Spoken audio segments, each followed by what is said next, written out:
बिस्मिल्लाहिर्रहमानिर्रहीम। अस्सलाम वालेकुम। सेकंड ईयर एक्सरसाइज 2.6 है। क्वेश्चन नंबर 3 आज करेंगे। इसमें आ गया हाइपरबोलिक फंक्शन और इनवर्स हाइपरबोलिक फंक्शन। ठीक है, तो क्वेश्चन नंबर 1 और 2 हमने पहले कर लिया था। क्वेश्चन नंबर 3 का फर्स्ट पार्ट है find d y by d x, यानी कि डेरिवेटिव आपने फाइंड करना है। तो differentiate with respect to x, ये शॉर्ट क्वेश्चन आपसे पूछा जा सकता है, इसमें से ना इम्पोर्टेंट है।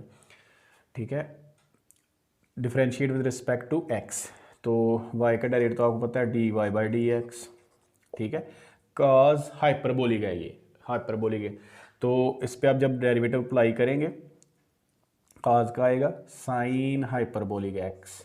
ठीक है, लेकिन इसका एंगल 2x है तो 2x आएगा, और एंगल का दोबारा भी आपने डेरिवेटिव लेना है D over D x 2x, यानी कि जो इसका एंगल है ना उसका भी आपने दोबारा डेरिवेटिव, एक्स का तो इसलिए 1 होता है लिखते नहीं, लेकिन इसका एंगल है 2x, तो 2x का आपने दोबारा डेरिवेटिव भी लेना है। अब 2x का डेरिवेटिव 2 आएगा, वो आपने साइन हाइपरबोलिक 2x, और 2x का डेरिवेटिव 2 आता है, तो 2 को इधर करके लिख लें 2 साइन हाइपरबोलिक 2x, तो ये आपका डेरिवेटिव यानी कि पहले का आंसर आपका आ जाएगा d y by d x.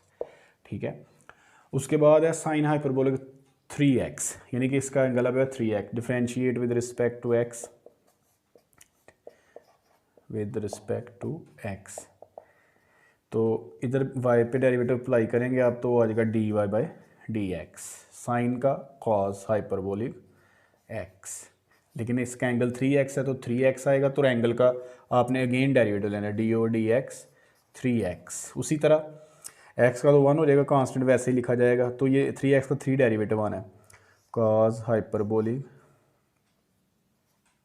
3x, और ये 3 आ जाएगा इसका डेरिवेटिव। ठीक है, तो आपने 3 को इधर करके लिख लेना है इस साइड पे 3 कॉस हाइपरबोलिक 3x, तो ये आपका आंसर आ जाएगा इसका। ठीक है, अब जो नेक्स्ट क्वेश्चन है उसमें आपके पास इनवर्स हाइपरबोलिक फंक्शन है। ठीक है, इनवर्स हाइपरबोलिक ट्रिग्नोमेट्रिक फंक्शन, तो इनवर्स हाइपरबोलिक ट्रिग्नोमेट्रिक फंक्शन का डेरिवेटिव लेना है, वो tan का होता है 1 ओवर 1 माइनस एंगल का स्केयर, यानी कि x का स्केयर, और x का फिर दोबारा भी आपने साथ डेरिवेटिव, इधर 1 होता है इसलिए लिखा नहीं हुआ, तो साथ एंगल का आपने दोबारा डेरिवेटिव भी लेना होता है। ठीक है, ये पेज नंबर 88 पे ये फार्मूला इनवर्स, पेज 88, ठीक है 86 से 88 तक आपने चेक करना है। ये इनवर्स ट्रिग्नोमेट्रिक यानी कि inverse hyperbolic trigonometric function tan hyperbolic inverse x 1 over 1 minus x square, और एंगल का दोबारा लेना डी, जो भी इसका एंगल हुआ करेगा उसका अगेन आपने डेरिवेटिव लेना करना है। ठीक है, तो x का 1 होता है तो इधर लिखा नहीं था हुआ, तो आपको बताया कि एंगल का आपने दोबारा डेरिवेटिव भी लेना है। इधर जब डेरिवेटिव अप्लाई करेंगे differentiate with respect to x, तो आपको बताया है कि इस फार्मूले के मुताबिक इधर y का तो डेरिवेटिव आ जाएगा d y by d x. ठीक है, इस फार्मूले के मुताबिक 1 ओवर 1 माइनस, ये देखें माइनस एंगल है इसके, जैसे इधर एक्स स्केयर, यानी कि इसका जो एंगल है वो है साइन एक्स, यानी कि साइन एक्स का स्केयर वो हो जाएगा साइन स्केयर एक्स। ठीक है, और एंगल का again derivative d o d x sine x, तो साइन एक्स का डेरिवेटिव क्या आ जाएगा आपके पास, ये देखें 1 माइनस साइन स्केयर एक्स किसके इक्वल होता है, कॉस स्केयर एक्स के इक्वल होता है, ये भी आपने लिख लिया, और साइन का डेरिवेटिव लिया आपने तो वो आ गया कॉस एक्स। ठीक है, फर्स्ट ईयर में आपने पढ़ा हुआ है, ये देखें ये कैसे लिखा है, sign square x plus cos square x किसके इक्वल होता है 1 के। ठीक है, तो आपको चाहिए थी वैल्यू कॉस स्केयर एक्स की, कॉस स्केयर एक्स, ये साइन स्केयर पॉजिटिव है इधर आके नेगेटिव हो जाएगा। ठीक है, यानी कि मैंने कॉस स्केयर एक्स के लिए 1 माइनस साइन स्केयर की जगह कॉस स्केयर एक्स लगा लिया, फर्स्ट ईयर में आपने ये फार्मूले पढ़े हुए हैं, और डेरिवेटिव अगेन एंगल का लिया, साइन का आ गया कॉस, और एक ये देखें एक कॉस से कैंसिल हो जाएगा 1 ओवर कॉस। ठीक है, 1 ओवर कॉस एक्स किसके इक्वल होता है, सीकेंट स्केयर एक्स के, 1 ओवर कॉस है तो सिंपल सीकेंट एक्स के इक्वल आ जाएगा, तो ये आपका डेरिवेटिव आ जाएगा d y by d i, यानी कि ये आंसर आपका आ जाएगा सीकेंट एक्स। क्वेश्चन 3 का ही फोर्थ पार्ट है sine hyperbolic inverse x cube, यानी कि एंगल इसका एक्स क्यूब है, ये डेरिवेटिव है साइन इनवर्स यानी कि साइन हाइपरबोलिक इनवर्स एक्स। ठीक है, उसका डेरिवेटिव होता है 1/1 प्लस एंगल का स्क्वायर। तो इसमें आपने पहले लिखना है differentiate with respect to x, x के लिहाज से आपने इसको डिफरेंशिएट करना है, ठीक है। वाई का तो डेरिवेटिव आ जाएगा dy बाई डी एक्स, ठीक है। फार्मूले के मुताबिक, इसके मुताबिक साइन हाइपरबोलिक इनवर्स एक्स का फार्मूला फिर आपको बता रहे हैं, वो होता है 1/1 प्लस एंगल, एंगल इसका एक्स क्यूब का स्क्वायर और ऊपर है स्क्वायर रूट, और एंगल का आपने दोबारा अगेन dy/dx एक्स क्यूब, इसका आपने दोबारा डेरिवेटिव लेना होता है, ठीक है। एक्स हो तो वो तो 1 आता है, वो लिखने की ज़रूरत नहीं होती, लेकिन इधर एक्स क्यूब है, इसका आपने डेरिवेटिव लेना है। 1/1 प्लस एक्स हो जाएगा 3 2 6, ठीक है। इधर तो आ गया आपके पास 6, तो इधर इसका डेरिवेटिव जब लेंगे एक्सपोनेंट, पीछे एक्सपोनेंट में एक की कमी करेंगे तो वो 3x स्क्वायर ही रह जाएगा, ठीक है।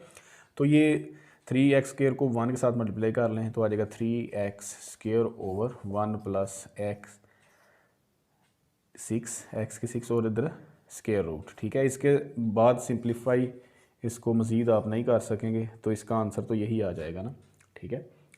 नेक्स्ट आपके पास जो क्वेश्चन है, इंपॉर्टेंट क्वेश्चन है, ये भी इंपॉर्टेंट था, 2 नंबर के लिए आपको पूछ सकता है शॉर्ट क्वेश्चन में।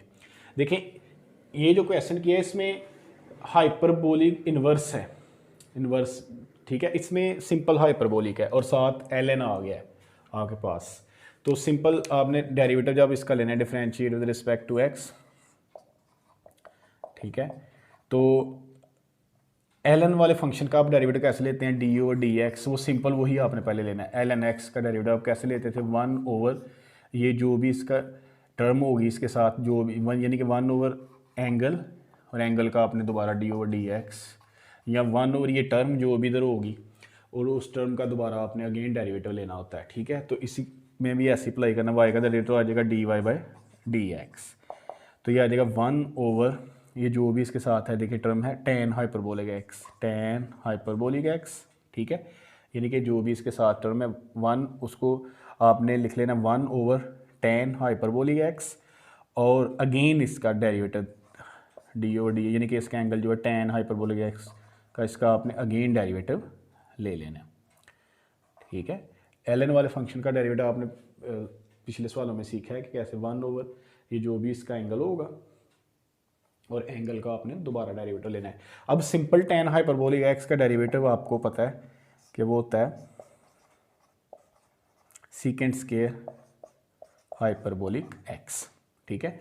अब आपको पता है साइन हाइपरबोलिक को आप लिख सकते हैं tan हाइपरबोलिक x को sine hyperbolic x divided by cos hyperbolic x, और ये सीकेंट है, इसको आप इस तरह लिख सकेंगे 1 by cos square hyperbolic x, ठीक है।